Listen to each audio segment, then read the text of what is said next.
She walked into a Mafia boss's mansion wearing ripped jeans and a white t-shirt. No uniform, no fear, no idea that the most dangerous man in New York was watching her from the shadows of his office. And for the first time in his life, he could not look away. Isabella Reyes was not supposed to be there. She was a nurse, not a maid.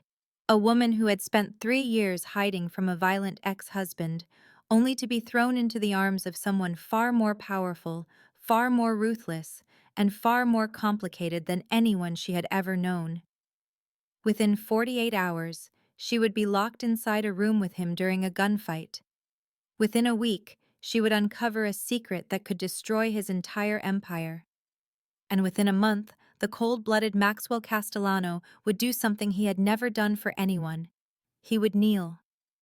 But before any of that could happen, Isabella had to survive her very first day, and it almost killed her. This is a story about what happens when a woman with nothing to lose walks into a world where everything is at stake.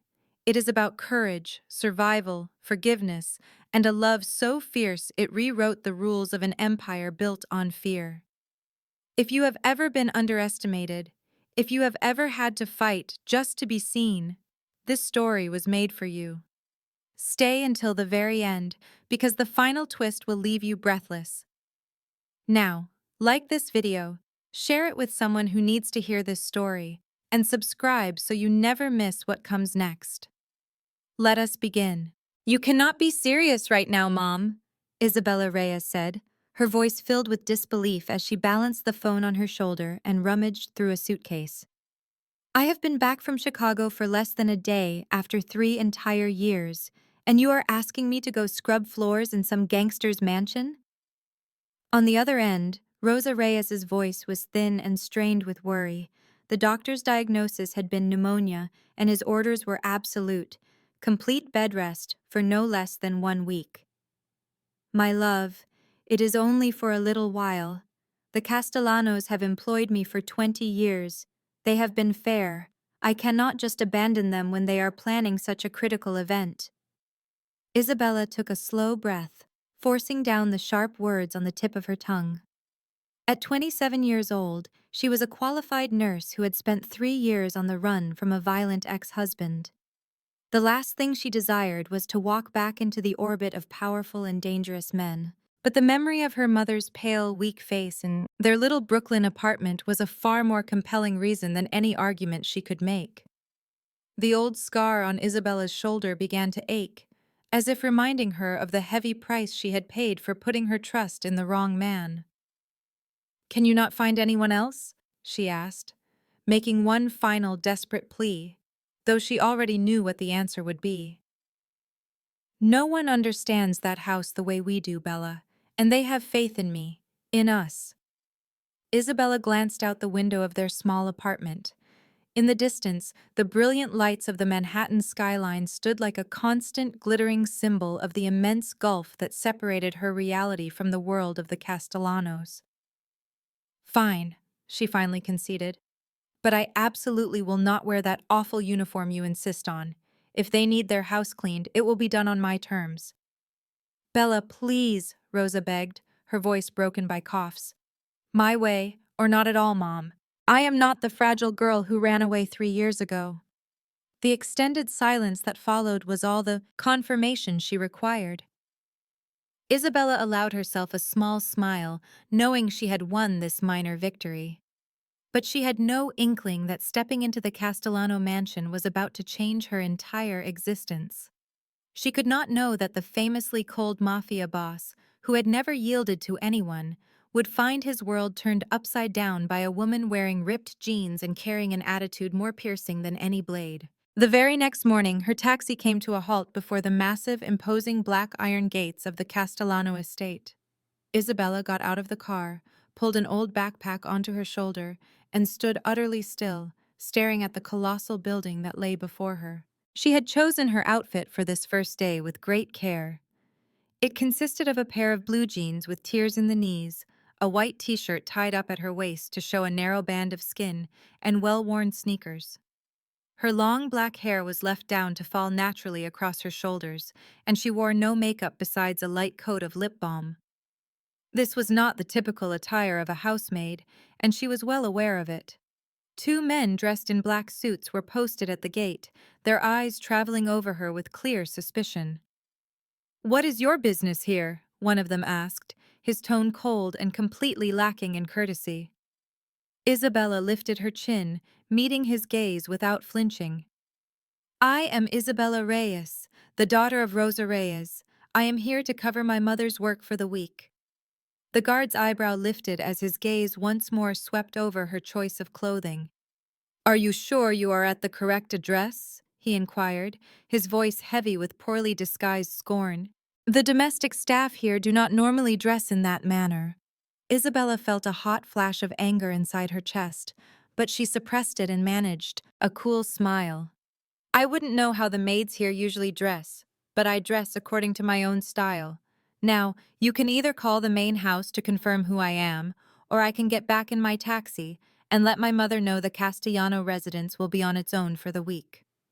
The guard seemed startled by her directness and hesitated. He shot a look at his colleague before grudgingly using the intercom to call the house.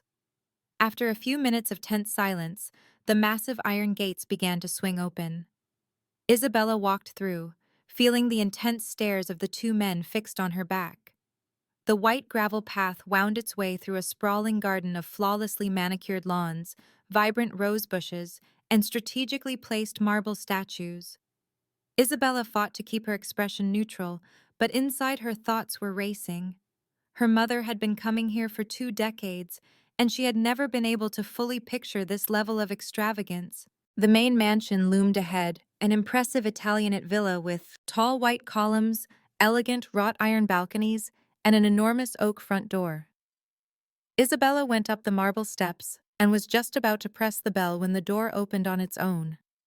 An older woman was standing there, her silver hair styled in a perfect bun, her face etched with severe lines around her mouth. She was dressed in a dark gray suit and held herself with the rigid posture of a soldier. "You are Rosa's daughter," she declared, phrasing it as a fact rather than a question, while her sharp eyes took in every detail of Isabella's outfit. "I am Margaret Stone, though everyone here calls me Maggie. I manage this estate." Isabella nodded. "Yes, I'm Isabella. My mother has spoken of you." Maggie did not bother with a polite reply. She simply stepped to the side. "Come in. The master would like a word with you before you start your duties." Isabella stepped over the threshold and felt as though she had been transported to another planet. The grand hall was immense, with a towering ceiling decorated with stunning frescoes.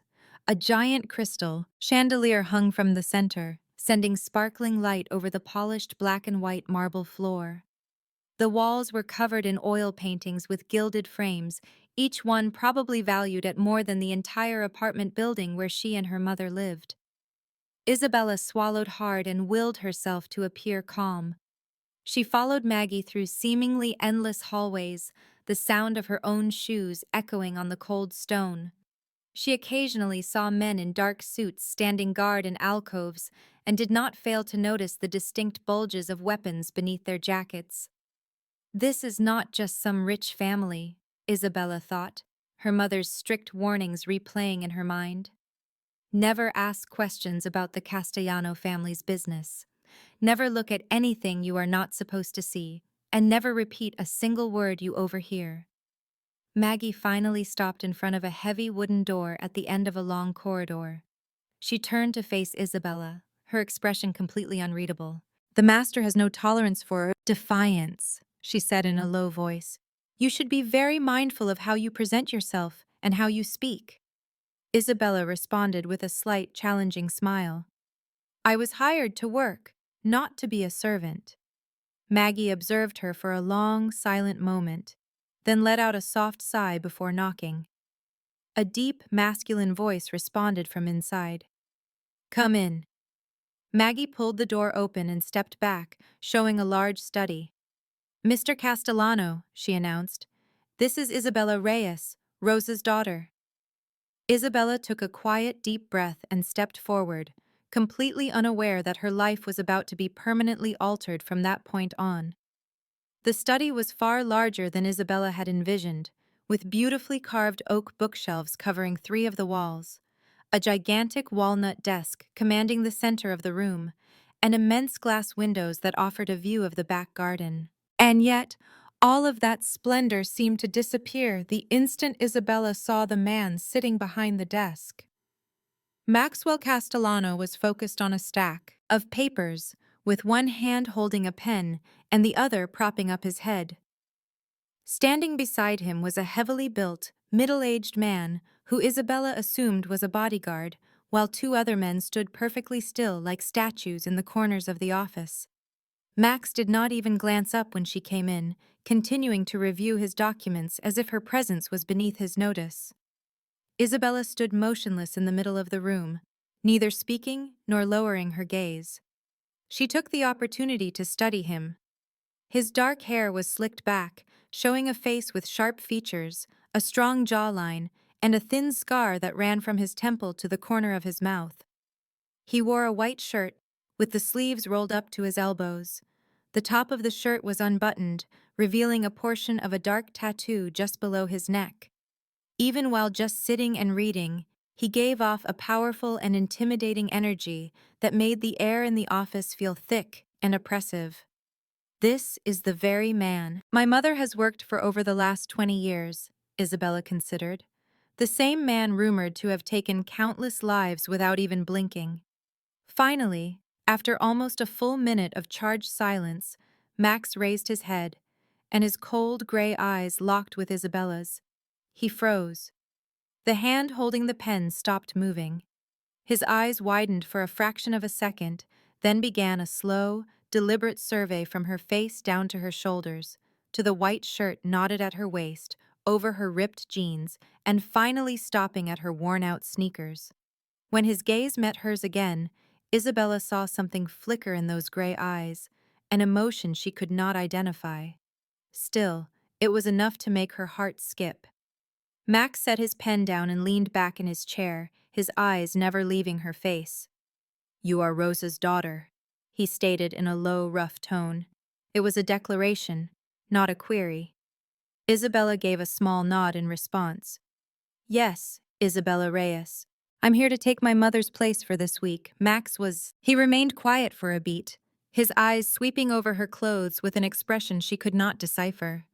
When he finally spoke, his voice was as cold as ice. "I appreciate you covering for your mother, but this house has rules that everyone must respect. That begins with you wearing the proper uniform." A fire ignited in Isabella's chest, but she kept her voice perfectly level. "Good morning to you too, Mr. Castellano. And I am sorry, but I will not be wearing any uniform. My mother might have agreed to that, but I will not." A profound and heavy silence blanketed the entire room. The powerfully built guard next to Max, a man Isabella would soon know as Tony, stared at her like she had just sprouted a second head. The 2 men standing in the corner shot each other looks of pure disbelief. Nobody ever talked to Don Castellano like that. Nobody was ever that reckless. Max slowly pushed himself to his feet, and it was only then that Isabella truly grasped how tall he was. He moved around his desk, and every step on the hardwood floor sounded like a drumbeat before a battle. He came to a halt barely a foot away from her, looking down with those glacial eyes.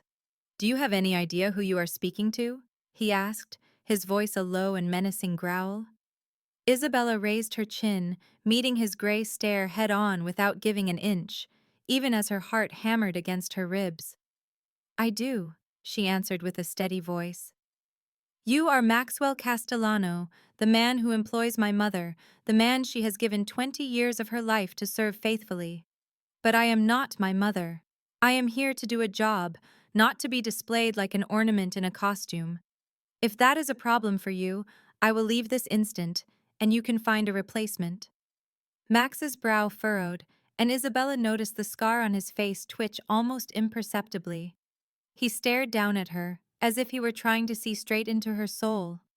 For a split second, his gaze dropped to her shoulder where her shirt had slipped, revealing the edge of a faded scar. His gray eyes went dark for a moment, but he made no comment. Instead, he shifted his attention to Tony and the other 2 men in the room. "Leave us," he commanded, his tone leaving no room for debate. All of you. I need a private word with her. Tony's mouth opened, as if he was about to protest, but he quickly snapped it shut. He simply nodded and ushered the other men out of the office, closing the heavy door securely behind them. Isabella was now completely alone with the most feared mafia boss in all of New York, and she couldn't decide if she had just made the smartest or the most foolish move of her entire life. As soon as the door clicked shut, the room was plunged into a tense, suffocating quiet. Max remained standing right in front of her, his cold, gray eyes locked on hers without a single blink. Isabella could smell his aftershave, a rich mix of sandalwood and something else she could not identify, something that smelled like danger. She held her breath, waiting, with no idea what would come next. Then, without warning, Max turned his back on her. He walked to the massive window, clasping his hands behind him as he stared out at the sprawling garden below. "You have courage," he remarked, his voice surprisingly calmer than Isabella had anticipated. "It has been a very long time since anyone dared to address me in that manner." Isabella replied without a moment's hesitation. "Maybe that is because no one ever dares to tell you the truth." Max turned back to face her, and the corner of his mouth lifted just slightly. It was not a genuine smile, but it was no longer a threat either.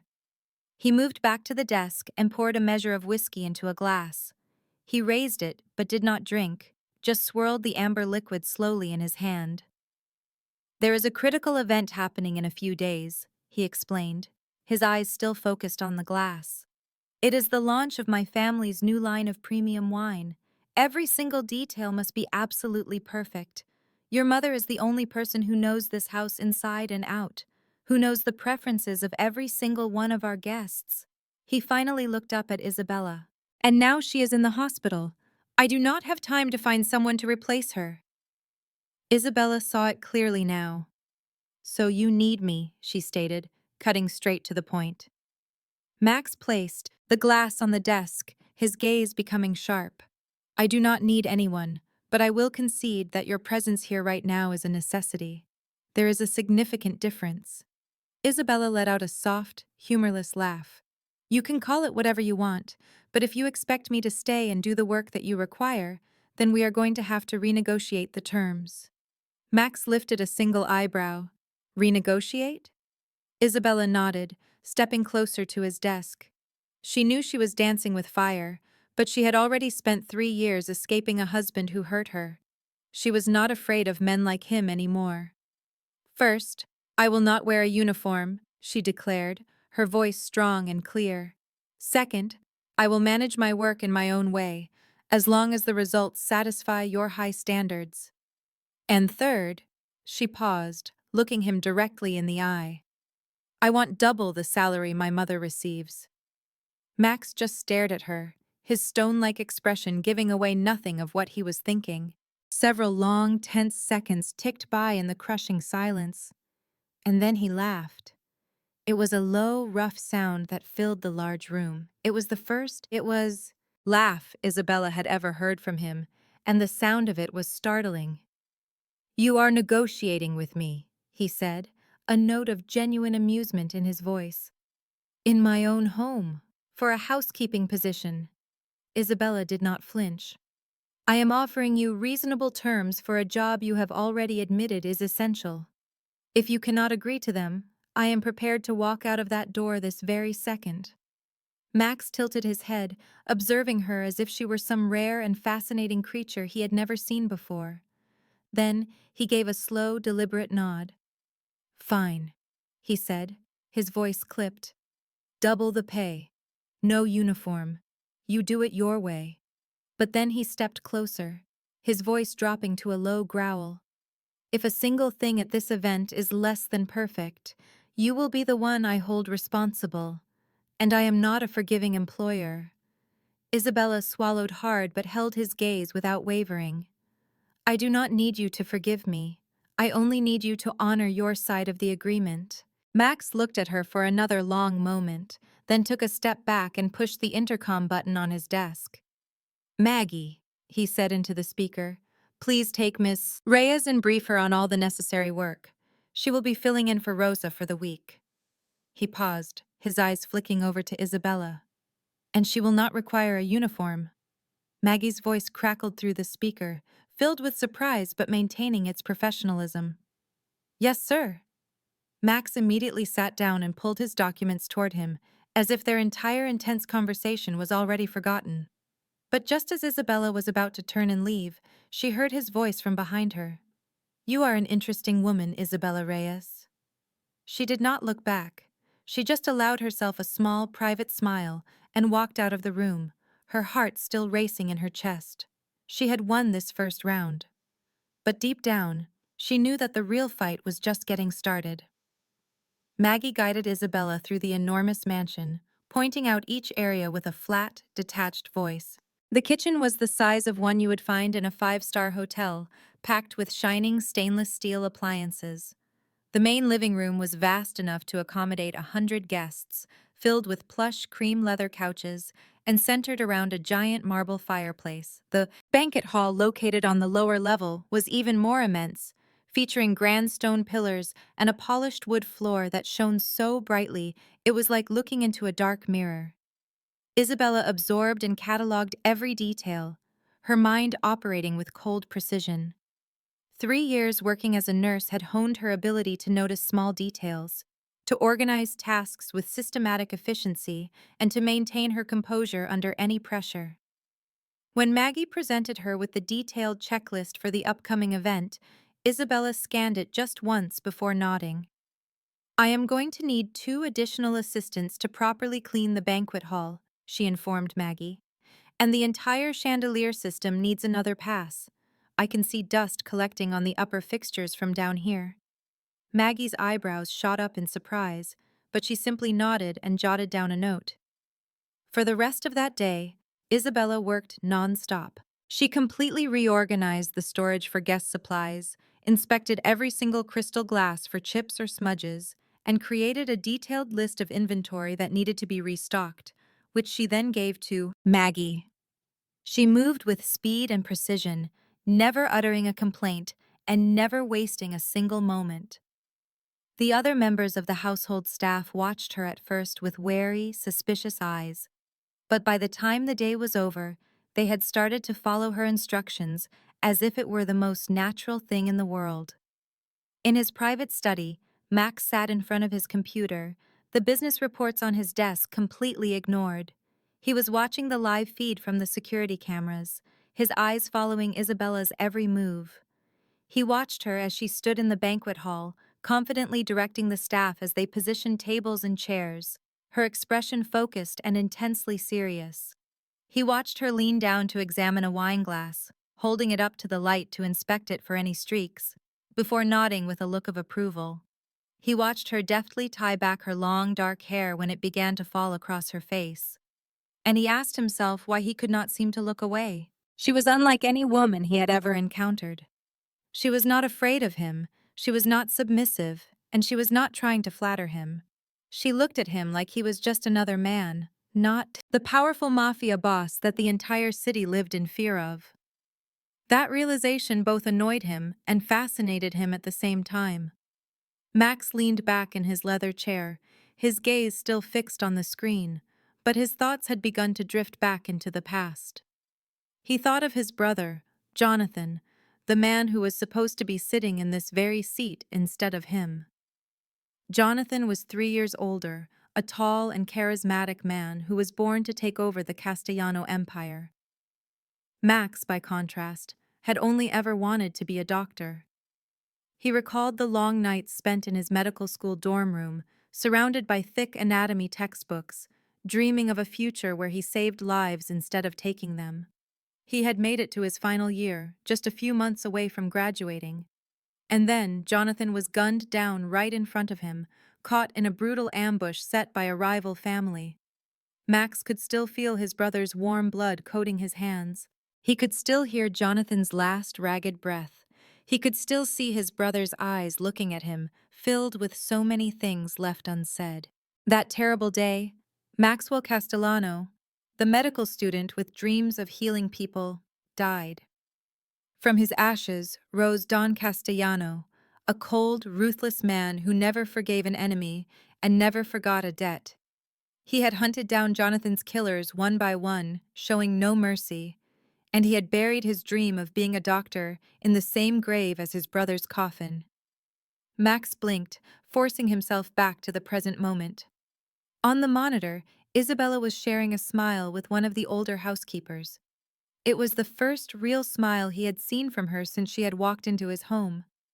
That simple smile completely softened the stern lines of her face, making her appear younger, more approachable. And deep inside Max's chest, something he thought had died a long time ago began to stir. He quickly shut off the monitor and turned back to his paperwork, trying to force the image of Isabella from his thoughts. But the faint, pleasant scent of her perfume seemed to linger in his study, and he knew it was going to be a very long night. The second day flew by, much quicker than Isabella anticipated. She was finding her rhythm within the mansion's daily routine, slowly grasping how everything operated. That morning, while she was taking inventory of the wine list in the cellar, the distinct sound of a car's engine broke the silence in the courtyard. Isabella paid it no mind, assuming it was just another visitor. But when she returned to the main living area to check on the newly polished crystal glasses, the scene before her made her freeze. A woman stood in the middle of the room. Her golden hair fell in perfect curls, her makeup was flawless, and a pricey, form-fitting red dress clung to her slender frame. Her arms were wrapped around Max's neck, her crimson lips pressed against his cheek.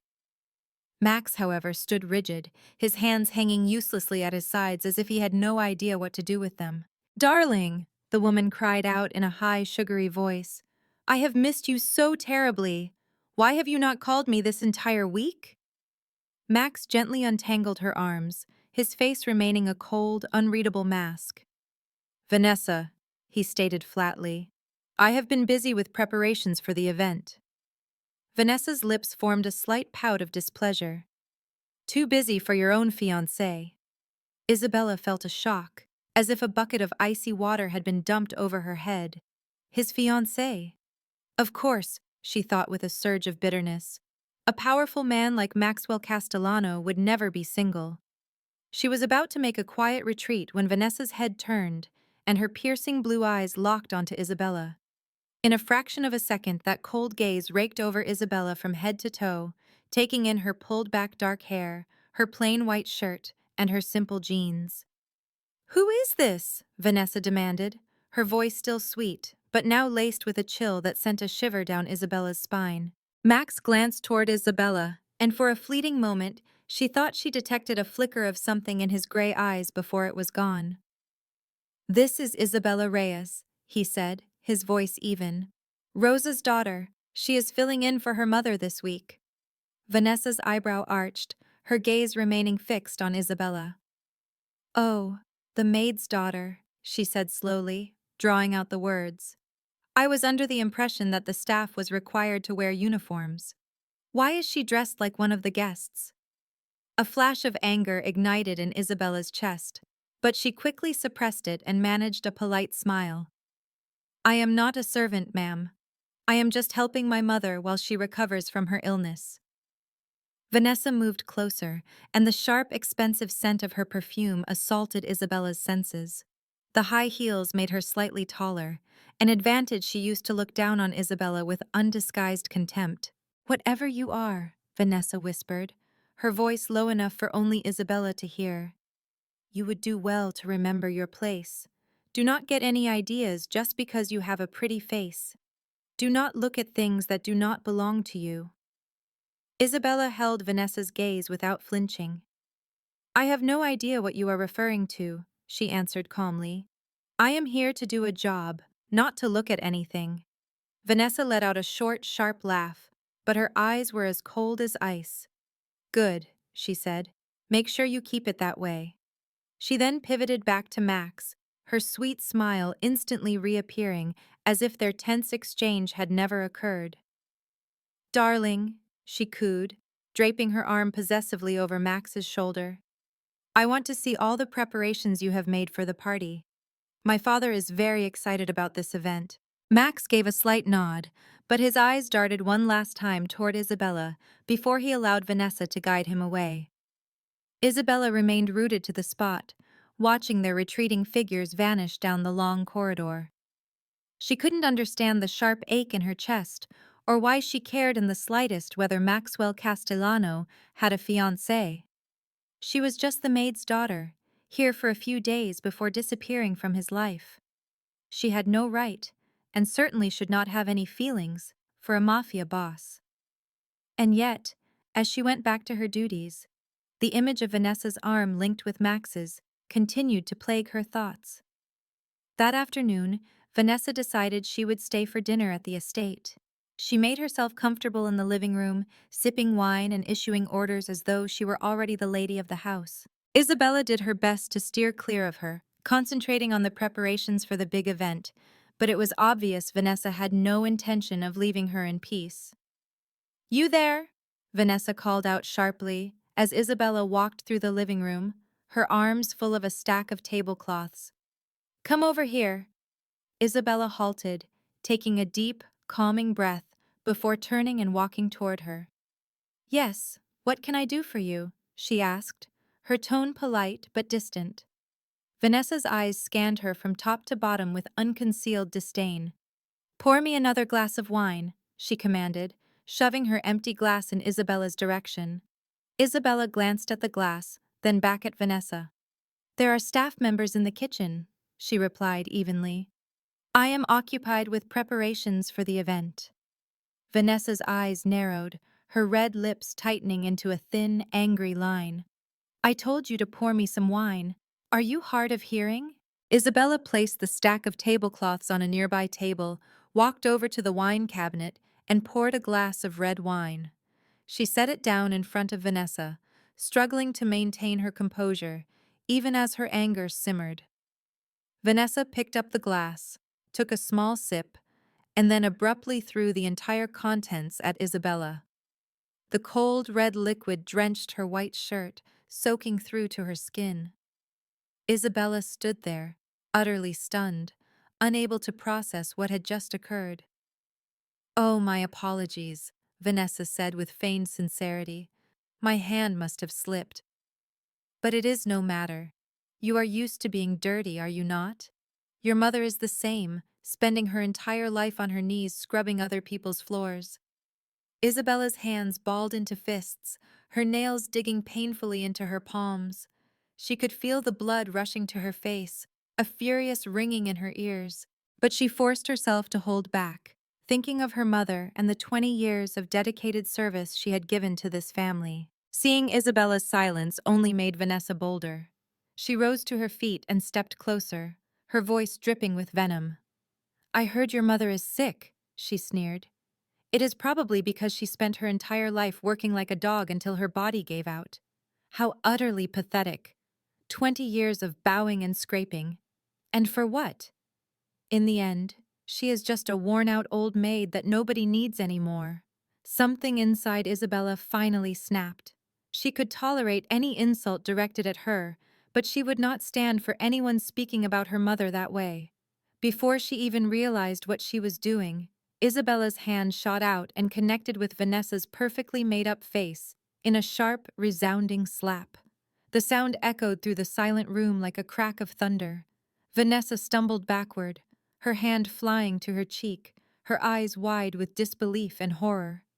You actually hit me!" she shrieked. "Do you have any idea who I am?" Isabella stood tall, her chest heaving with fury, her voice as cold as steel. "She struck me, Maxwell." Max ignored Vanessa, his intense gaze still fixed on Isabella. "Tony," he repeated, his voice even colder this time. "Do as I told you." Tony nodded, and with a gentle but firm grip, escorted a protesting Vanessa out of the room. Once they were alone, Max closed the distance between them. "Follow me," he said curtly, turning and heading down the corridor.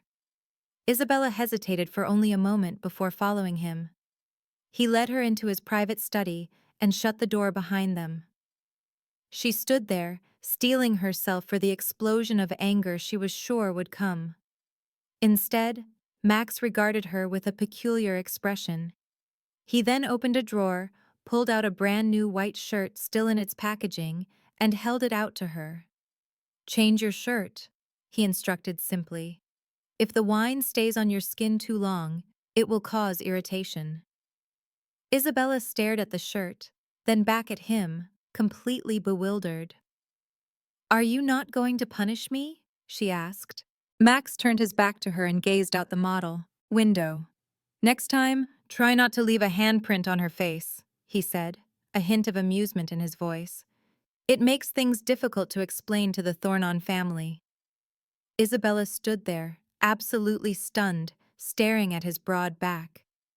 And for the very first time since her arrival, a feeling of warmth spread through her chest.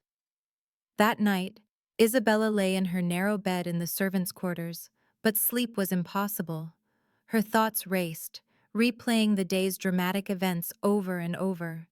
From the slap she had delivered to Vanessa's face, to Max's completely unexpected reaction. She couldn't figure him out. She couldn't understand why he hadn't punished her.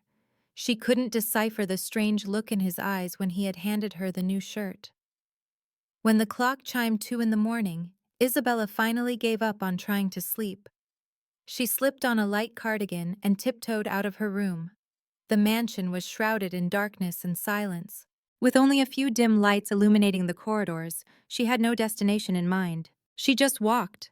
Her feet moved aimlessly through the empty hallways until she found herself standing before the door that led down to the wine cellar. After a moment's hesitation, she decided to go inside. The winding stone staircase took her down into a massive space filled with endless rows of oak shelves.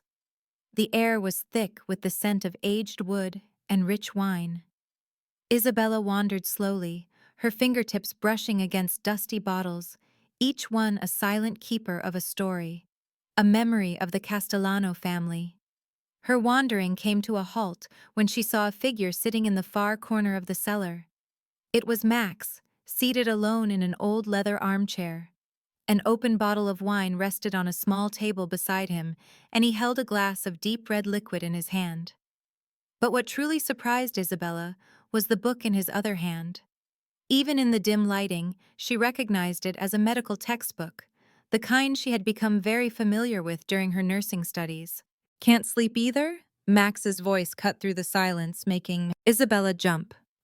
He did not look up from his reading, but it was obvious he had been aware of her presence for some time. With no reason to hide, Isabella stepped closer. "I could ask you the same question," she replied.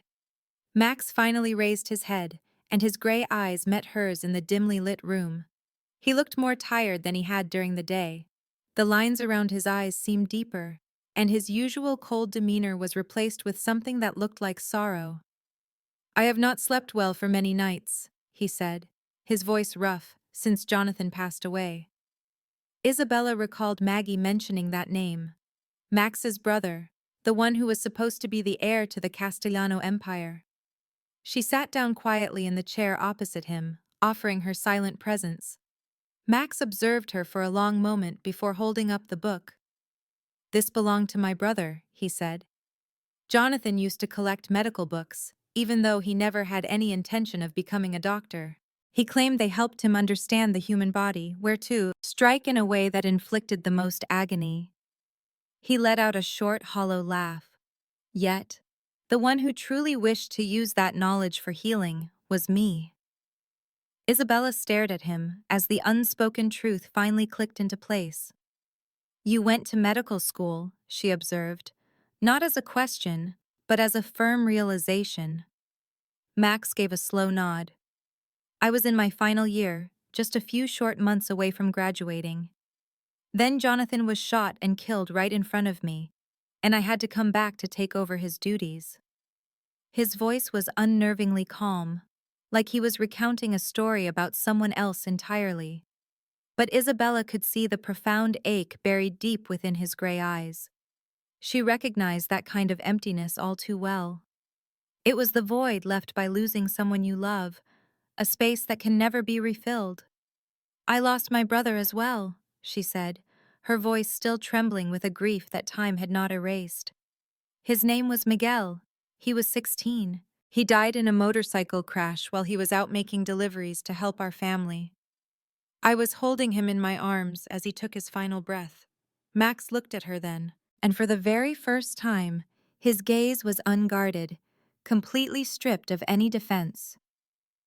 "How old were you at the time?" he asked gently. 18, Isabella answered. "He passed away the day before my birthday. I have not been able to blow out candles on a cake since that day." They sat together in a profound silence for a long time. They were two strangers from completely opposite worlds, but in that quiet moment, they were united by the same crushing grief. Max poured her a glass of wine from the bottle and slid it carefully across the table to her. She accepted it, taking a small sip, the taste of ripe grapes and aged oak filling her senses. "Jonathan would have really liked you," Max said, his words catching her by surprise. "He always admired people who were not afraid of anything." Isabella looked at him from over the top of her glass. "I am not fearless," she replied with total honesty. "The truth is, I have spent so much of my life being terrified that I simply do not have any energy left for fear anymore." Max watched her with a peculiar expression, as if her words had struck a chord deep inside of him. They remained there together until the entire bottle was empty. They spoke of the ones they had lost, of dreams they had been forced to bury, and of the scars that no one could see. And as the first light of dawn began to creep through the cracks in the cellar door, Isabella knew she had witnessed a completely different side of Maxwell Castellano, a man concealing unhealed wounds behind a cold, unyielding mask. And that realization scared her more than anything else had. The morning light was becoming clearer through the cellar door when Max abruptly put his glass down and looked directly at Isabella. "That scar on your shoulder," he said, his voice quiet but unyielding. "I noticed it the very first day you arrived here. Who was the one who did that to you?" Isabella's body went rigid. Her hand instinctively flew up to her shoulder, to the spot where the long, pale scar was hidden beneath her blouse. She was so accustomed to concealing it, so used to acting like it did not even exist. But Maxwell's gray eyes held a strange, unwavering patience, as if he would wait the entire day for her to give him an answer.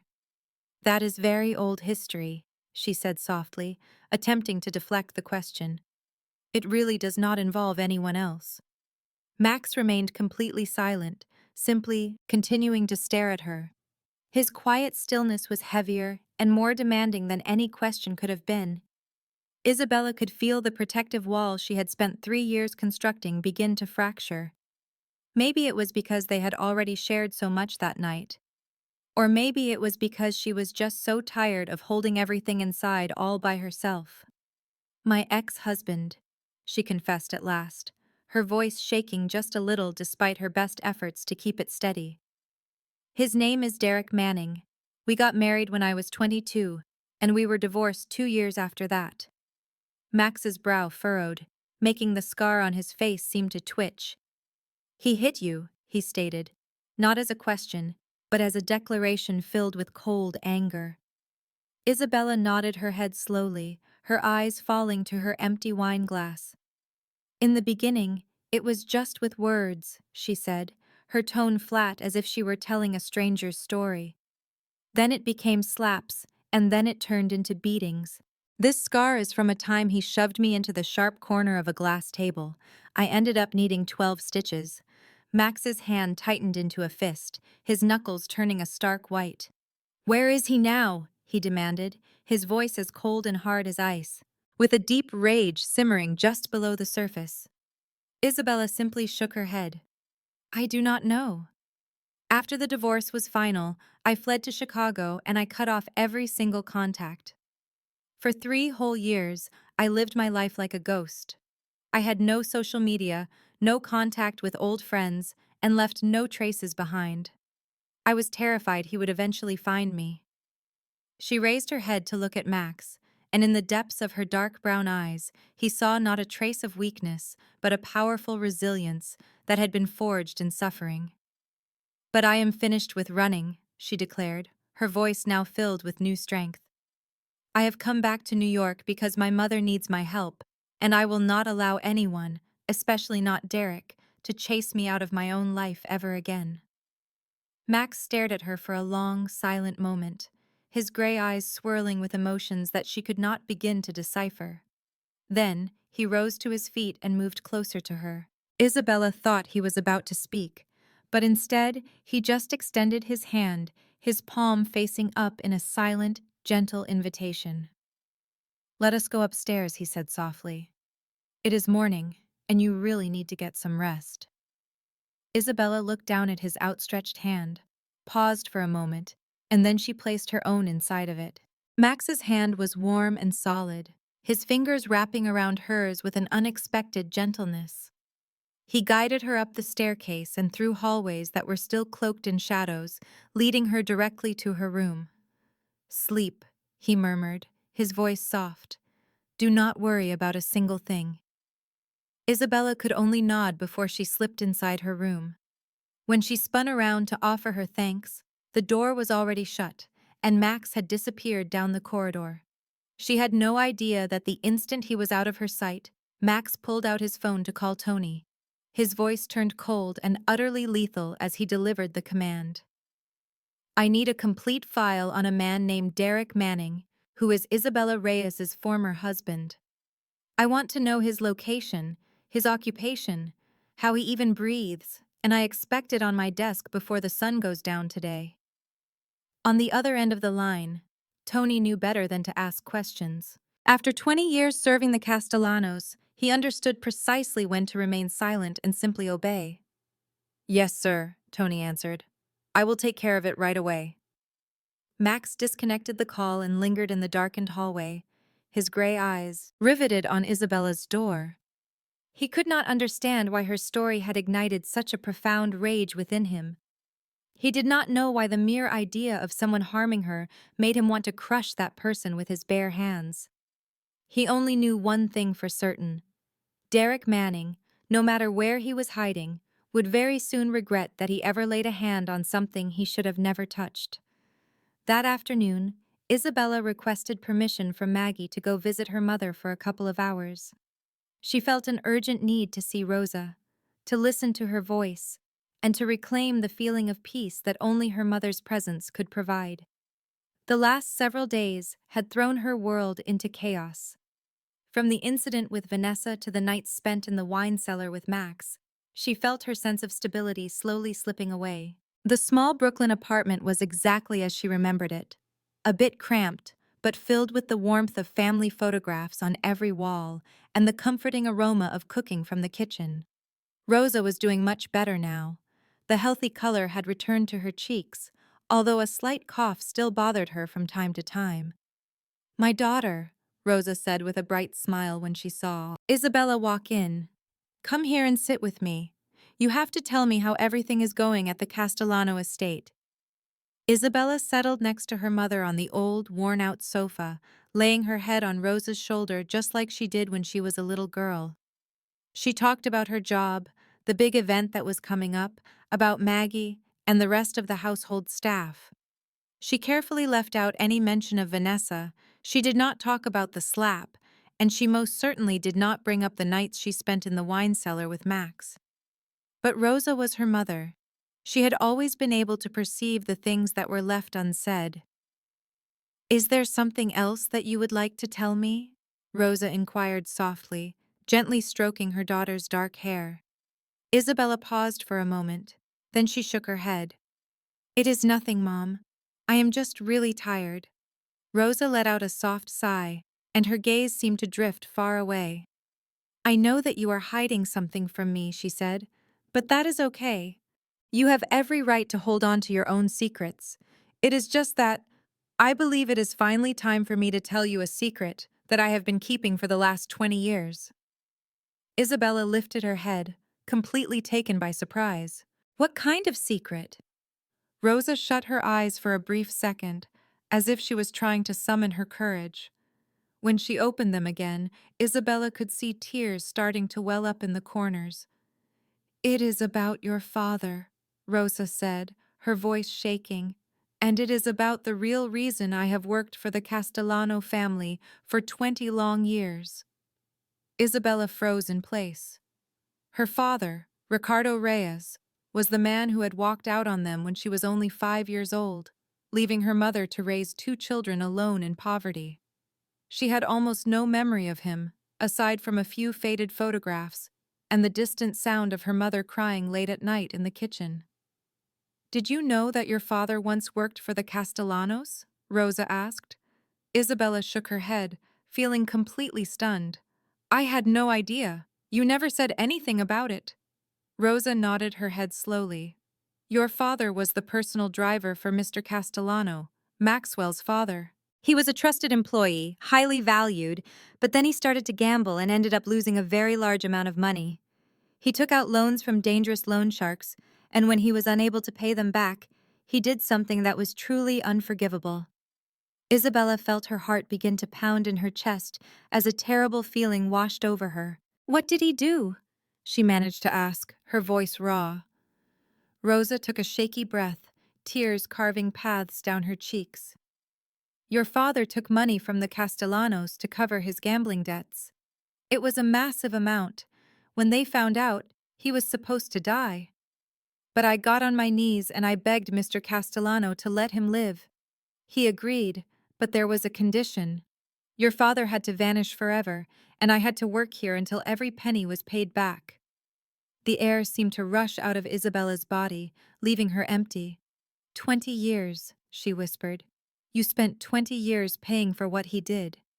Rosa nodded, the tears now falling without restraint. "I never hated your father for it," she said. "My only thought was protecting you and your brother. I never wanted you to grow up under the weight of that world. I did it all so you could have a normal life, a real education, and a chance at a future." Isabella staggered to her feet and grabbed the window frame just to keep herself from collapsing. For her entire life, she thought her mother worked those brutal hours because they were poor, because they had no other option. She never imagined Rosa was shouldering a suffocating debt, a burden that belonged to the man who had abandoned them. Every sacrifice her mother made, every single night she came home with cracked hands and a spine that ached with exhaustion, was for him. "Why did you never tell me?" Isabella demanded, turning back to face her voice finally cracking. "How could you carry this all alone for 20 years?" Rosa stood and wrapped her arms around her daughter. "Because you are my child," she said, her voice a soft murmur. "I would do anything in this world to keep you safe." And that was the moment Isabella finally shattered. She began to sob for the first time in years, crying like a little girl held in her mother's embrace. She wept for Rosa's 2 decades of silent sacrifice, for the brother she lost, for her own broken marriage, and for the 5-year-old child who used to wait by the window for a father who was never coming home. Rosa just held her, stroking her hair like she always had. "It is going to be all right," she whispered. "We still have each other. That is the only thing that truly matters." When Isabella returned to the Castellano property that evening, her eyes were still puffy and red. She had spent the whole afternoon crying in her mother's arms, and now she felt completely hollowed out, like an empty shell. Her plan was to sneak up to her room without anyone noticing her condition. But the moment she stepped inside the massive front door, a young voice stopped her. "Oh, you have to be Isabella, right?" Isabella turned to see a young woman standing at the base of the grand staircase. She looked to be about 20, with dark brown hair chopped to her shoulders and the exact same gray eyes as Max, though hers were filled with warmth. She was dressed in an oversized hoodie and worn-out jeans, looking more like a typical college student than the sister of a powerful mafia boss. "I am Sophia," the girl said, moving closer with a brilliant smile, "Maxwell's sister. He talks about you all the time." Isabella was taken aback. "He talks about me?" Sophia let out a little giggle. "Yes, he does. In his own way, of course. He is not a man of many words, but I have learned how to read between the lines. He mentioned someone new was working here, someone stubborn who was not afraid of anyone. I knew right then that he was talking about someone very special." Isabella had no idea how to respond. She had never encountered anyone from the Castellano family who was so genuinely friendly. Sophia was the complete opposite of Max's cold demeanor and the formal distance kept by everyone else in the house. "Are you all right?" Sophia asked, her expression suddenly turning serious. "Your eyes are really red." Isabella wanted to lie, but she found she could not. She just shook her head. "Today was a little difficult," she admitted quietly. Sophia nodded with a look of deep understanding and then, without warning, took Isabella's hand. "Come with me," she insisted, gently pulling her toward the kitchen. "There is nothing that a good cup of hot chocolate cannot fix." They ended up sitting in the kitchen for almost an hour, sipping hot chocolate and talking about everything imaginable. Sophia told her about studying law and her dream of becoming a lawyer who protected the rights of children. She talked about how much she despised the dark shadow the Castellano family cast, but how she still loved her brother with all her heart. As Isabella listened, she gradually felt the heaviness in her chest begin to lift. There was an ease about Sophia that made her feel safe, like she had stumbled upon a real friend in this strange and intimidating world. "Max has changed a lot since you arrived," Sophia said out of the blue. "I visit home frequently, and I have never seen him act this way. He seems gentler, somehow less cold. I have no idea what you did, but I want to thank you." Isabella was about to argue when Maggie came into the kitchen. The older woman paused when she saw them together, and a faint, rare smile touched her stern lips. "Sophia is correct," Maggie said, her voice surprisingly soft. "I have worked here for 20 years, since Max was just a boy. I watched him transform into the cold man he is today after Jonathan's death. But over the last few days, I have seen a shift in him, and I am certain that change is you." Isabella felt her pulse quicken. She was at a loss for words, unsure of what to think or feel. Sophia gave her hand a comforting squeeze and smiled. "You are going to stay, are you not? After the wine launch is over, you will stay." Isabella thought about her mother and the 20-year debt. She thought about the painful history she had just unearthed. She thought about Derek and the terror that had stalked her for 3 long years. Then she thought of Max, of his gray eyes that were so cold on the surface, but seemed to hide a pain that mirrored her own. She had been running for far too long. From Derek, from her past, from herself. Maybe it was finally time to stop running and face everything. "I will stay," Isabella said, her voice stronger than she expected. "At least until I get some clarity on everything." Sophia let out a cheer and threw her arms around her in a tight hug.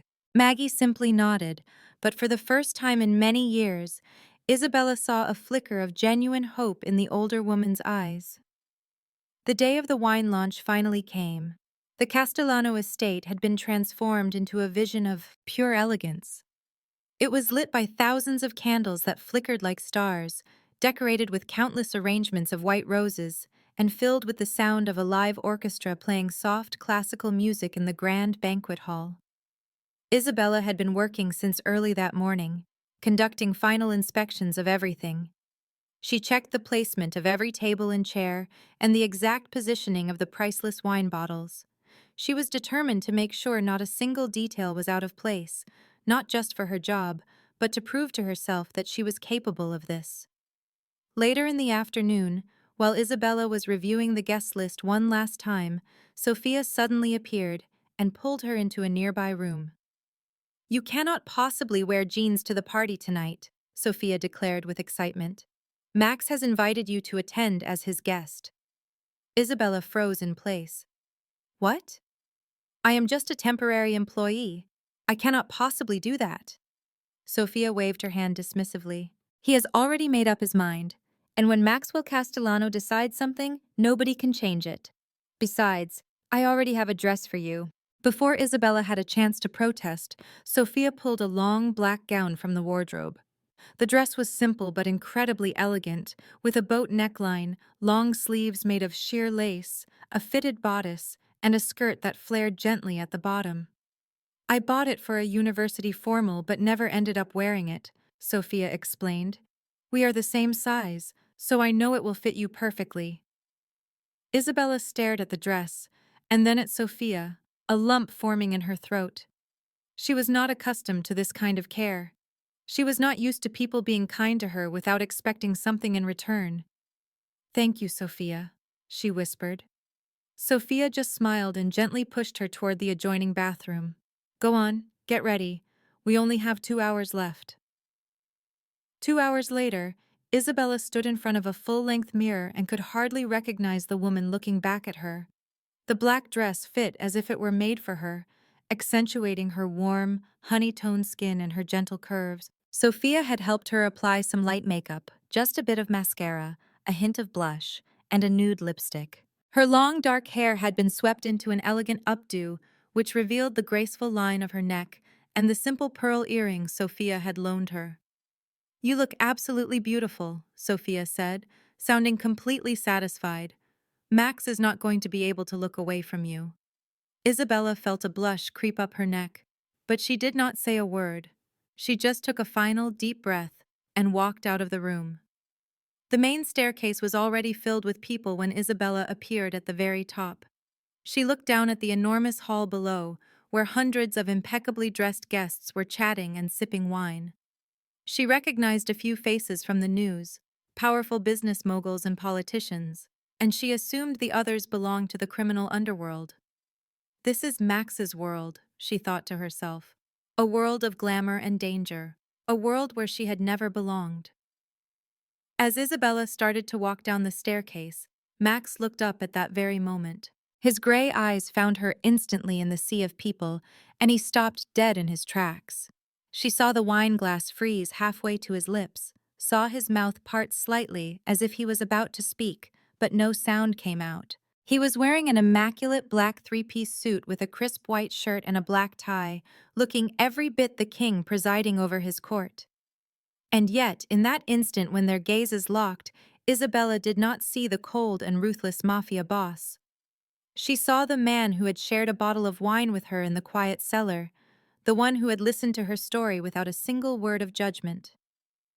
Max carefully set his glass down on a nearby table and walked to the foot of the stairs, extending his hand to her like a true gentleman. "You look beautiful," he said, his voice deeper and a little rougher than usual. Isabella placed her hand in his, feeling a pleasant warmth spread from his touch through her entire body. "Thank you for inviting me," she replied, doing her best to sound composed, even though her heart was pounding in her chest. Max did not say anything more.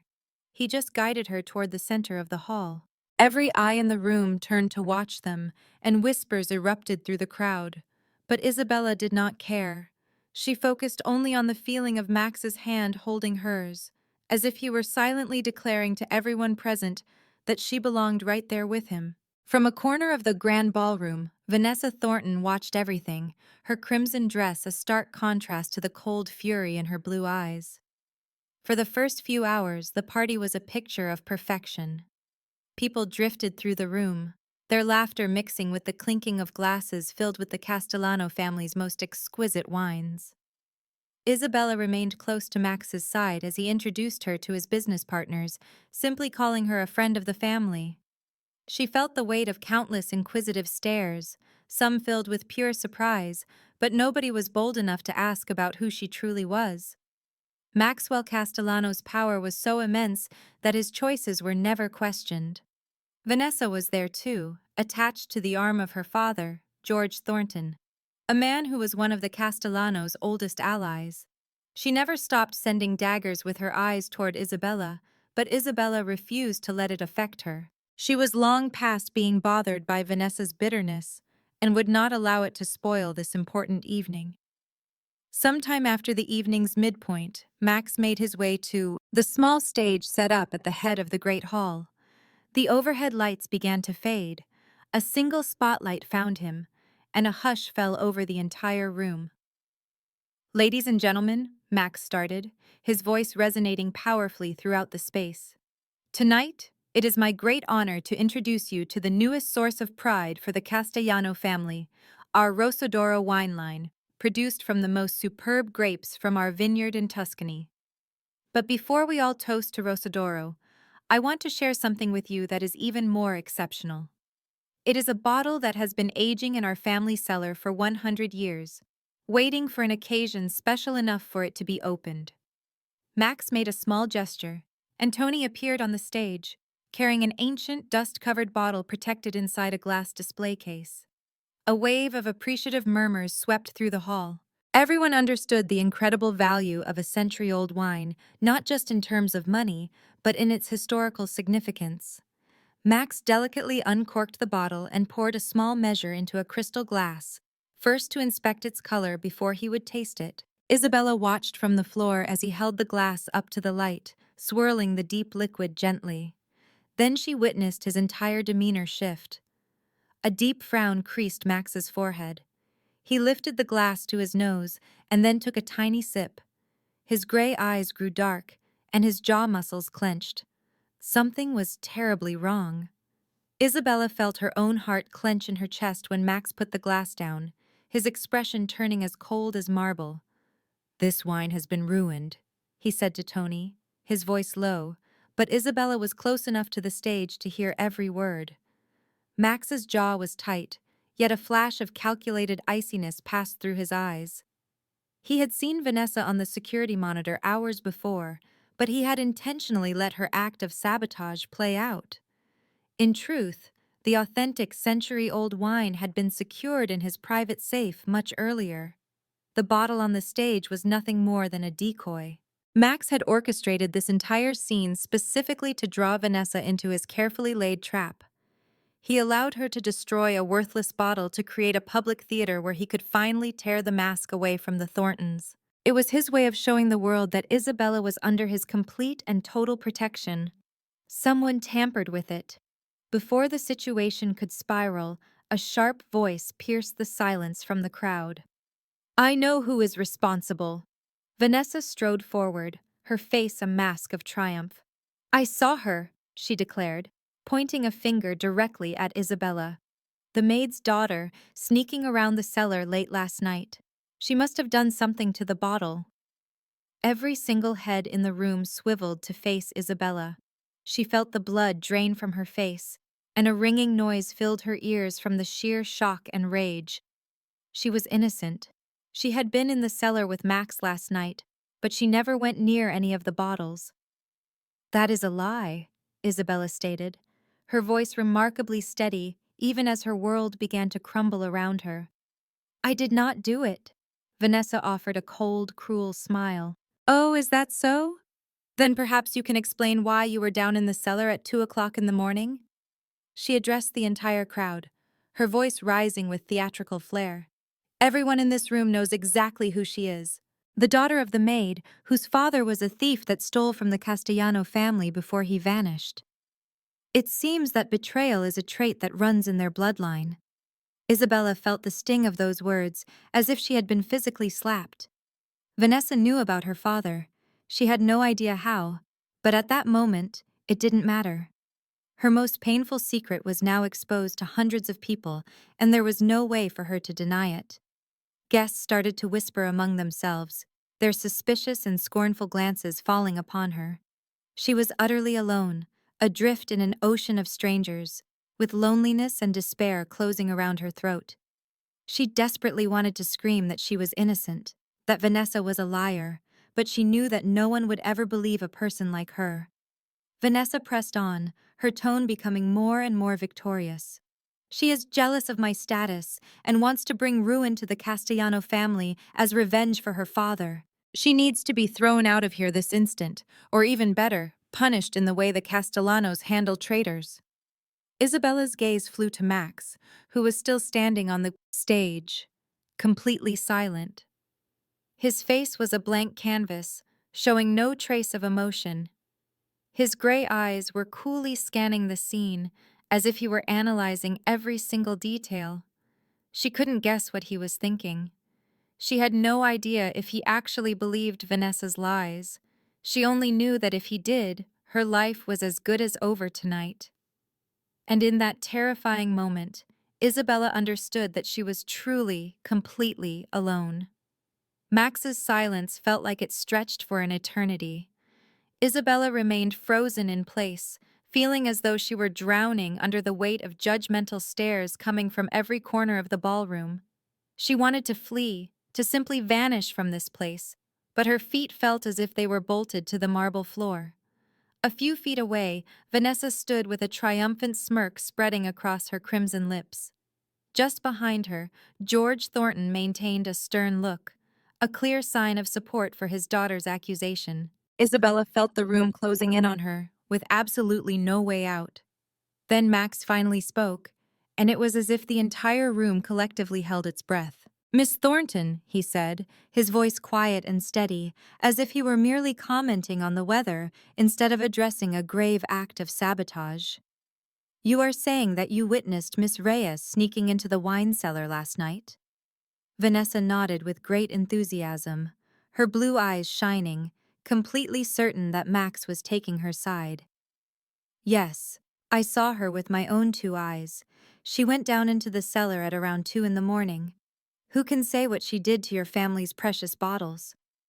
Max gave a slow nod, then signaled to Tony. Tony moved forward, carrying a tablet computer. He passed it to Max, who then turned the screen so the crowd could see. "This estate is equipped with the most advanced security camera system available," Max said calmly, but there was a dangerous edge hidden beneath his every word. "Every single corner of this house is recorded 24 hours a day, and that includes the wine cellar." Vanessa's expression began to shift. Isabella watched as the victorious smile melted away, replaced by a trace of confusion. "This is the security footage from the cellar last night," Max continued, and then hit play. The screen came to life with black and white images of the cellar. Isabella saw her own form descending the stairs, then pausing when she saw Max sitting at the far end of the room. She watched as the two of them talked, shared some wine, and then left the cellar together. At no point in the footage did she ever touch a single bottle on the racks, other than the one Max had already opened for them. "But this is where it gets interesting," Max said as he fast-forwarded the video. The image jumped ahead to the empty cellar at 4 o'clock in the morning. Then, a new figure appeared at the top of the stairs. It was Vanessa Thornton. Gasps and murmurs spread through the room. On the screen, everyone watched as Vanessa crept into the cellar, glancing around to make sure she was alone, before walking to the wine rack. She retrieved the century-old bottle, uncorked it, and poured the contents of a small vial inside. Then she carefully resealed it, put it back in its original spot, and slipped away as silently as she had arrived. "No!" Vanessa shrieked, her face turning as white as a sheet of paper. "That is fake. That video is a complete fabrication. You altered it to protect that worthless woman." Max placed the tablet down and stepped off the stage, and each of his footsteps echoed in the now deadly quiet room. He walked through the crowd like a force of nature, and guests scrambled to move out of his path. He came to a stop directly in front of Vanessa, looking down at her with eyes as cold as frozen steel. "You have just publicly slandered an innocent woman in front of all of my guests," he stated in a low, menacing tone. "You destroyed a century-old bottle, a piece of my family's heritage, and now you have the audacity to invoke my name while you beg for mercy." Vanessa began to shake, her legs threatening to buckle beneath her. Her father rushed forward, his face also pale with fear. "Maxwell," he pleaded, "please, remain calm. We can resolve this in private." Vanessa is young. She did not realize the severity of her actions. Max shifted his unblinking gaze to George Thornton. "Mr. Thornton, I have a great deal of respect for the long years of cooperation between our families, but I do not tolerate betrayal, regardless of who is responsible. You will take your daughter and leave my home immediately, and we will discuss the consequences of this later." Tony and two other security men moved in, gently but firmly taking Vanessa by her arms. She began to struggle, screaming a stream of curses.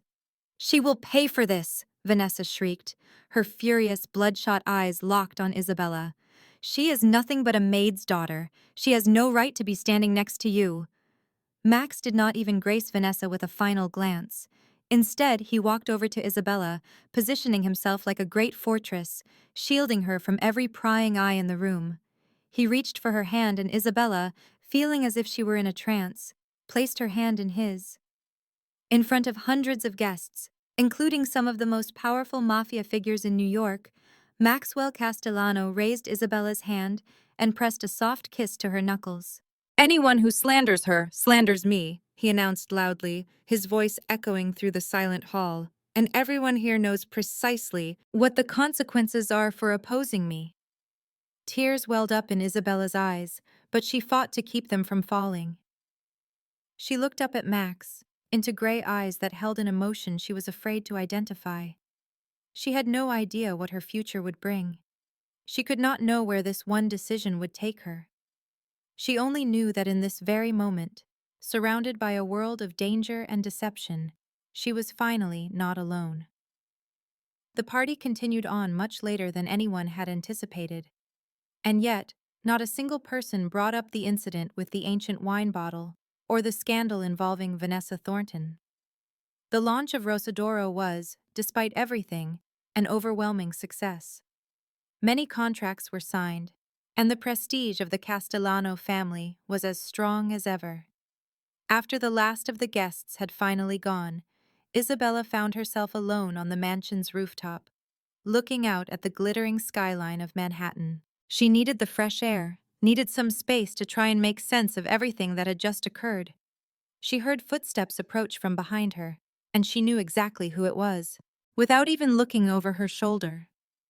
Max was standing right beside her, and for several long moments, they both stared out at the sprawling city in complete silence. The night air carried the distinct chill of autumn, and it caused Isabella to shiver. Without saying a single word, Max took off his tailored suit jacket and carefully draped it around her shoulders. Isabella felt the urge to refuse his gesture, but the warmth it provided was too comforting to reject, so she let it stay. "I owe you an apology," Max said unexpectedly, his voice low and heavy with exhaustion. "I should have stepped in much sooner than I did. I never should have allowed Vanessa to take things that far." Isabella turned to face him, her expression one of pure surprise.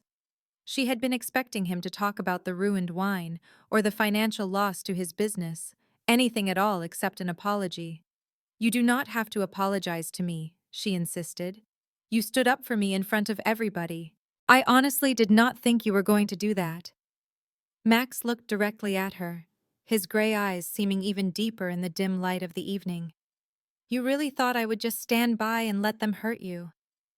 Isabella paused for a moment. "I did not know what to think. I am just so used to having to protect myself. I am not at all used to having someone else stand in front of me." Something like that. Max became quiet, then turned his gaze back to the skyline, his jaw clenching as if he were in a battle with himself. "I am not a good man, Isabella," he said, his voice raspy. "I have done unforgivable things. I have murdered, I have tortured, and I have ruined more lives than I can count. These hands," he held them up in front of him with pure disgust, "have been covered in blood too many times to remember. You should stay far away from me." Isabella watched him closely, seeing those eyes filled with agony and guilt. She thought about her mother's 20 years spent living in the shadow of this family. She thought of her father who had betrayed them and run away, and of all her own scars, both visible and hidden. "I am aware of who you are," she told him gently. "I understand how dangerous your world is, but the important thing is not who you were in the past. The important thing is who you are trying to become now." Max stared back at her, completely taken aback. "You are not afraid of me. You are not disgusted by the things I have done." Isabella moved a step closer, so near that she could feel the warmth of his breath against her skin. "I have been afraid for most of my life," she confessed. "I was afraid of my ex-husband. I was afraid of my past, and I was afraid of the future. But when I am with you," she struggled to find the right words, "I do not feel afraid, I feel protected, and that feeling terrifies me more than anything else." Max raised his hand, his fingers tracing the line of her cheek with a touch so light it was almost not there. "I do not deserve you," he whispered. Isabella covered his hand with her own, holding it against her face. We all have a history, she said. I am not here to pass judgment on you. I see a man who is fighting to change, who is battling his own inner darkness. That means more to me than any kind of fake perfection. Max looked down at her for a long, quiet moment, his eyes filled with emotions she had never witnessed before. Then he bent down slowly, giving her plenty of time to move away if she wanted to. But Isabella did not move. She tilted her head up to meet his. Their first kiss was tentative and unsure, like two strangers trying to find their way in an unfamiliar place. Then Max drew her in, holding her tightly as if he feared she might disappear. And the kiss grew deeper, becoming fierce and desperate. Isabella wrapped her arms around his neck, absorbing his warmth, feeling the strong beat of his heart against his shirt. In that one moment, everything else faded away. There was no painful history, no frightening future, just two people on a rooftop beneath the New York night sky, holding on to one another as if their lives depended on it. When they finally broke apart, Max rested his forehead on hers, his breath warm against her lips. I will never let anyone hurt you again, he promised. I do not care what it costs. Isabella smiled, her first genuine smile in what felt like an eternity. And I will not run away anymore, she answered, no matter how dangerous this world gets. They remained in each other's embrace until the first light of dawn started to paint the Manhattan skyline in shades of pink. Two shattered hearts that were finally discovering a space where they could begin to heal. The days that followed the party felt like a wonderful dream to Isabella. She and Max did not officially announce their relationship. And yet, everyone who lived in the mansion saw the subtle changes, the secret looks they shared, the brief touches of their hands as they crossed paths in the hallways, and the long nights they spent talking on the rooftop until the sun came up. Sophia would beam with joy whenever she saw them near each other, while Maggie would just offer a quiet smile and act as if she saw nothing. Isabella was starting to think that maybe she had actually discovered happiness, that fortune was finally on her side, but a person's past does not let go so easily. Later that afternoon, while Isabella was assisting Maggie with inspecting the furniture in the main living room, Tony walked in, his expression rigid. Miss Reyes, he announced, there is someone at the front gate asking to see you. Isabella was caught off guard. Who could it be? Tony paused for a brief moment. He claims to be your former husband, Derek Manning. Isabella felt a sickening jolt, as if she had been physically struck in the gut. All the color drained from her face, and her legs suddenly felt too weak to support her. Derek. The name itself felt like a curse, a phantom from a life she thought she had left behind forever. How could he have found her? How could he possibly know she was in this place? Do not let him inside, Isabella pleaded, her voice trembling. I do not want to see him. Tony shifted his gaze to Max, awaiting the order to dispose of the unwanted guest. But Max's face was a mask, impossible to read. Let him in, Tony, Max commanded, his voice carrying a deadly sort of calm. If he was foolish enough to walk right into the lion's den, then I want to witness the expression on his face when he figures out he is never getting out. A few minutes later, flanked by two armed security guards, Derek Manning strode into the room with a confident smirk that never quite reached his cold eyes. Isabella turned and saw Derek standing there, inside the Castellano mansion's living room. He appeared exactly as she remembered, tall with blonde hair and blue eyes, the same handsome face that had once captivated her. But now, all she could see was the cruelty that hid behind that charming smile. She saw the monster who had utterly destroyed 3 years of her life. How did you get in here? Isabella demanded, her voice sounding frigid despite the terror churning inside her. Derek just shrugged and took a step closer. I have my methods. I heard you were working for the Castellanos, or maybe I should say, sleeping with the boss. Tony moved forward to stand in his way, but Derek held up his hands as if in a mock surrender. Take it easy, he said. I only want to have a conversation with my ex-wife. A wave of nausea washed over Isabella. We have nothing to discuss. Get out. Derek slowly shook his head, his smile twisting into something dangerous. "Oh, I believe we do. Have you mentioned our child to your new boyfriend? Have you told him how you killed it?" Isabella froze completely, and tears immediately welled in her eyes. "No," she whispered. "Please do not."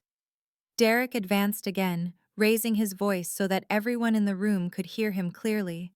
"She was pregnant with my child," he declared. "And she got an abortion because she did not want to have my baby. She is a murderer." "That is a lie," Isabella cried out, tears now streaming down her face.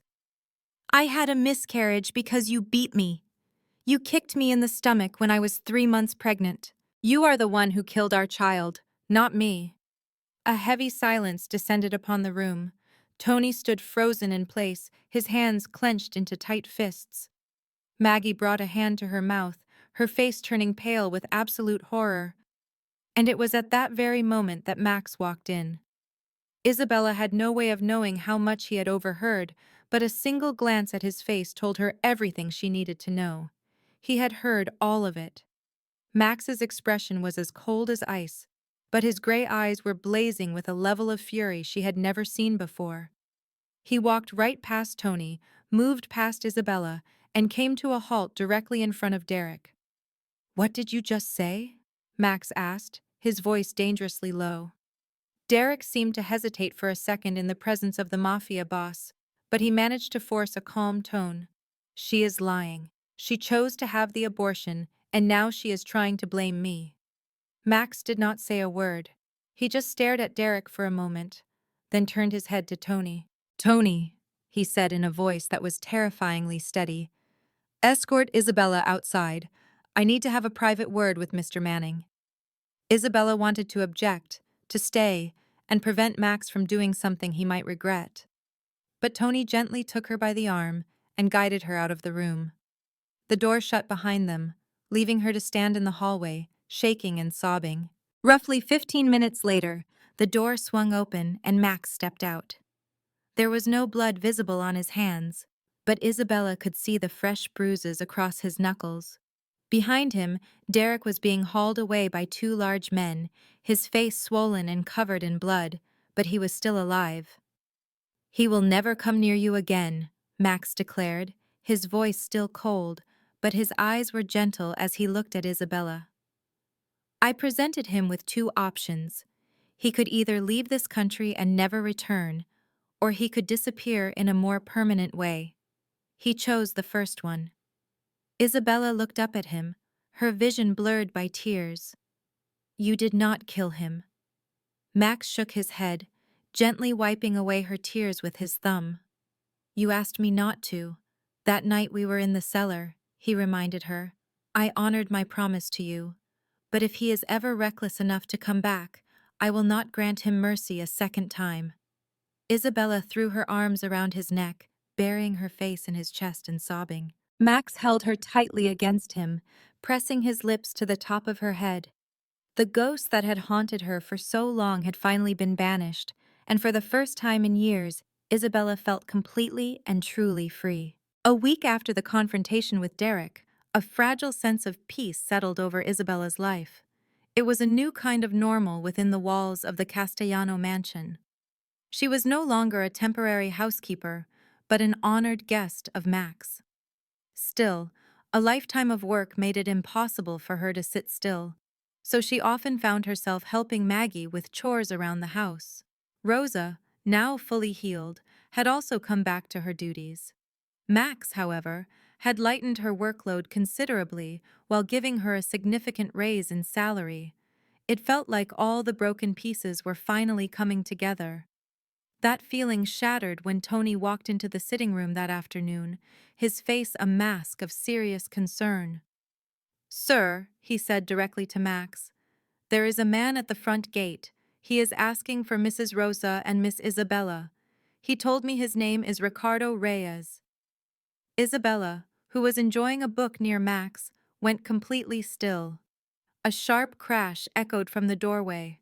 It was Rosa, a tea tray smashed at her feet, her face as white as a sheet. "Ricardo," Rosa breathed, her voice a fragile, trembling whisper. He is alive. He has come back for us. Max immediately stood and put a reassuring hand on Isabella's shoulder. Do you want me to let him in? He asked her softly. Isabella felt completely lost, unable to find an answer. This was her father. This was the man who had vanished from their lives 22 years ago. He abandoned her mother with a mountain of debt and disappeared. The man she had spent her entire life despising was now just outside the gate, asking to see them. She glanced over at her mother and saw something that shocked her. There was no hatred in Rosa's eyes, only a glimmer of impossible hope. Let him come in, Isabella finally managed to say, her voice raw. But I swear, if he causes my mother any more pain, I will throw him out of this house myself. Tony gave a single nod and departed. A few moments later, a man stepped into the room. The Ricardo Reyes before her was a stranger compared to the old photographs. His once black hair was now completely white. His face was a map of deep lines and age spots.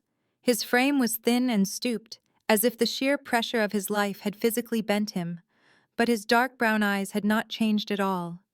They were the same eyes Isabella saw in the mirror, and they were now fixed on his wife and daughter, filled with an agony too deep for words. Rosa, he began, his voice shaking with emotion. My daughter. Rosa remained frozen in place while tears began to stream down her face. Isabella reached out and held her hand, feeling the tremors that ran through her mother's body. Why are you here now? Isabella demanded, her tone like ice. After 22 years of silence, what makes you think you can just show up again? Ricardo lowered his head, and his shoulders began to shake with sobs. I know I have no right, he said. I left my family. I made you suffer for my own failures. I was a coward. He looked up, his face wet with tears. Not a single day went by when I did not think of both of you. I never stopped dreaming of Isabella as a little girl. I wanted to come back, but I was terrified. I was afraid you would turn me away, afraid to see the damage I had caused.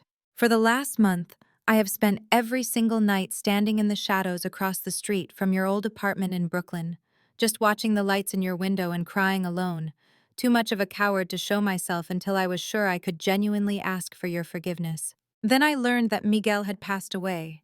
I was not there for my own son when he needed me. I knew then that I could not run away any longer. Isabella felt her hardened anger start to crumble, replaced by a feeling she did not want to acknowledge. She was not looking at a monster anymore. She saw a defeated man who was being crushed by the weight of his own choices. What is it that you want from us? She asked, her voice much softer this time. Ricardo collapsed to his knees on the floor. I am begging you to forgive me. I know I do not deserve it, but I am asking for one chance to make things right, a chance to earn back some of the years I stole from us. Rosa took a step forward and then knelt down beside him, gently taking his trembling hands in hers. I have waited for so long, Ricardo, she said, her own tears flowing freely. I was so angry, but my love for you never truly went away. Isabella watched her parents kneeling on the floor together, and she felt her own tears begin to well up. She was so tired of feeling hatred. She knelt down with them. I do not forgive you yet, she said with a firm voice, but I will give you an opportunity to prove that you can earn it. Do not disappoint my mother a second time. Ricardo looked up at her, his eyes filled with gratitude and tears. Thank you, he whispered. Max had observed the entire scene quietly from a corner of the room, his thoughts turning to his own father. He understood that families were never perfect, but he also knew that with enough love and forgiveness, even the deepest wounds had a chance to heal.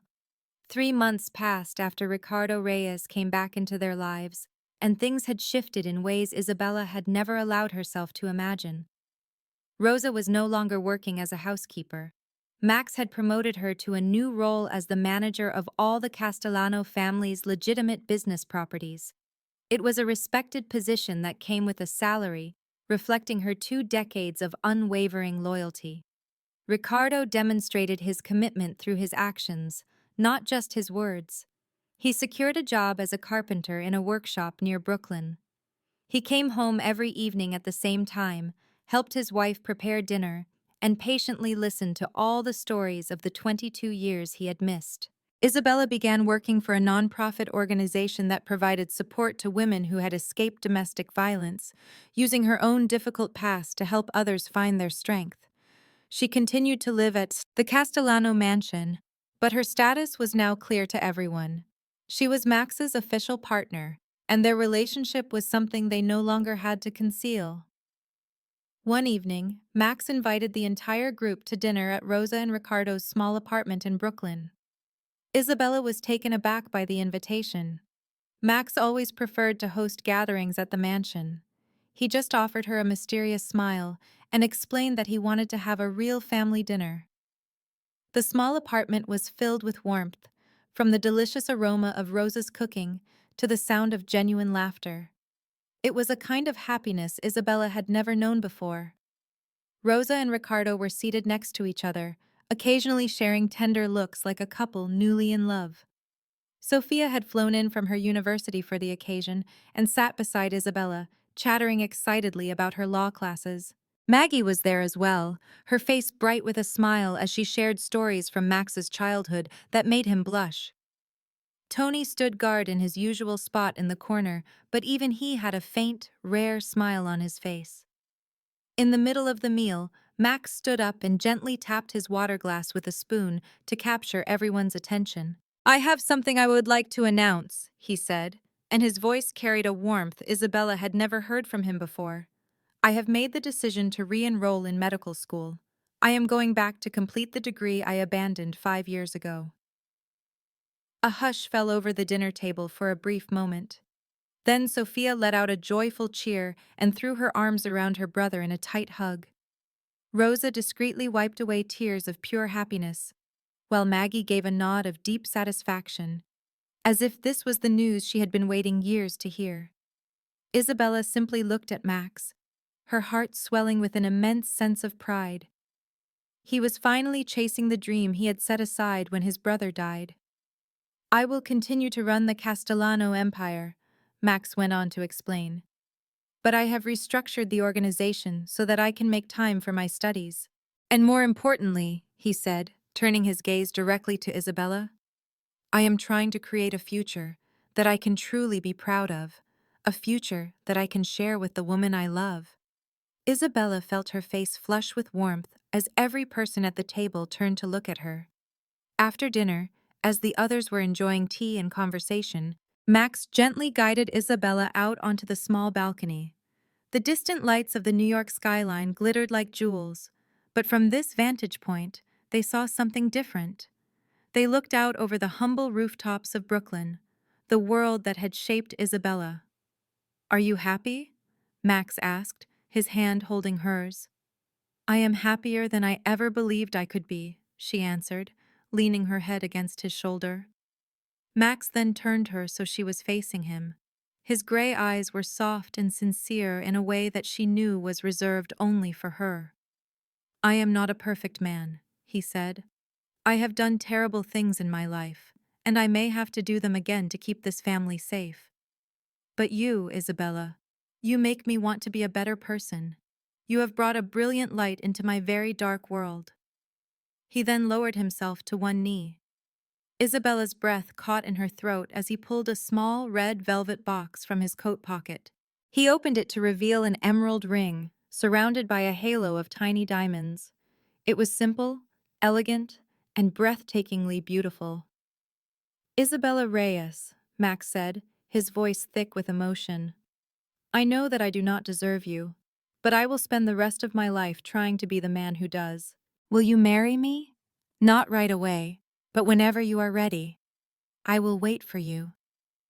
Isabella stared at the beautiful ring and then looked into the eyes of the man kneeling before her. Her mind raced through the incredible journey that had led her to this exact moment. She had started as a woman running from a violent marriage, and now she stood on her mother's balcony, completely loved and cherished. She thought about her parents, who were together again in the living room.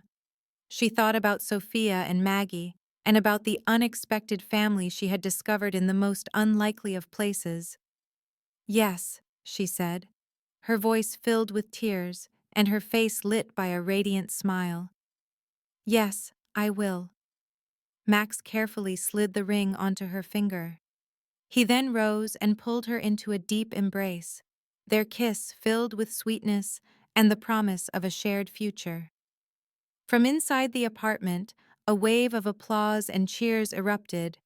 They had all been watching the proposal through the glass door. Sophia was the first one out, rushing to hug them both. Rosa was openly weeping with joy in Ricardo's arms, and Maggie was quietly dabbing her own eyes with a handkerchief. Later that night, as she lay securely in Max's arms under a sky full of distant stars, Isabella knew that life could truly offer a new beginning. The defiant daughter of a housekeeper, who arrived merely to cover her mother's shift, had stopped a powerful mafia boss in his tracks with just her presence. But it was not her beauty that captured his soul. It was her courage, her honesty, and a spirit that refused to be broken. Within his darkest world, she became the one light he would protect with his life. This story carries a powerful message. It reminds us that your past does not define your future, that forgiveness is not weakness, it is the greatest act of strength, that love, real love, does not come from power or wealth. It comes from the willingness to be vulnerable with someone who sees you for exactly who you are. No matter how deep into the darkness life pushes you, there is always a path toward the light if you are brave enough to keep walking. If this story touched your heart, hit that like button right now. Drop a comment and tell us which moment hit you the hardest. Share this video with someone who needs hope today. And if you have not subscribed yet, do it now and turn on notifications so you never miss a story like this again. Thank you for staying with us until the very end. We wish you love, strength, and peace. Goodbye, and we will see you in the next one. This content was independently researched, developed, and manually edited by our team to deliver meaningful stories and valuable life lessons.